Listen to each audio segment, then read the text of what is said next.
ഇന്നൊരു കറുനാരങ്ങ അച്ചാറാണ് ഇന്നത്തെ റെസിപ്പി. കറുനാരങ്ങയ്ക്ക് വടുകപ്പുളി നാരങ്ങ എന്നും പറയാറുണ്ട്. നാരങ്ങ ഇതേ രീതിയിലൊന്ന് അതിൻ്റെ ഒരു സ്കിന്നൊന്ന് ചെത്തിയതിന് ശേഷം ഒന്ന് സ്റ്റീം ചെയ്തെടുക്കുക. സ്കിന്ന് കംപ്ലീറ്റ് ആയിട്ട് റിമൂവ് ചെയ്യണ്ട.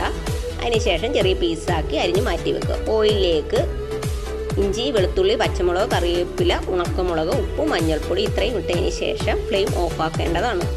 അതിന് ശേഷം മുളക് പൊടി ആഡ് ചെയ്യുക. ആവശ്യത്തിനുള്ള കായപ്പൊടി, കുറച്ച് പുളിയൊന്ന് വെള്ളത്തിൽ സോക്ക് ചെയ്ത് വെച്ചിരുന്നു, ആ ഒരു വെള്ളം ആഡ് ചെയ്യണം. അതൊന്ന് തിളച്ച് വരുന്ന സമയത്ത് കറുനാരങ്ങ ചെറുതായി അരിഞ്ഞ് അതിലേക്ക് ആഡ് ചെയ്യുക. പുളി ഒന്ന് കുറഞ്ഞ് കിട്ടാൻ വേണ്ടി കുറച്ച് ശർക്കര ആഡ് ചെയ്യുക. ഓയിലൊക്കെ നിങ്ങളുടെ ആവശ്യാനുസരണം ആഡ് ചെയ്യുക.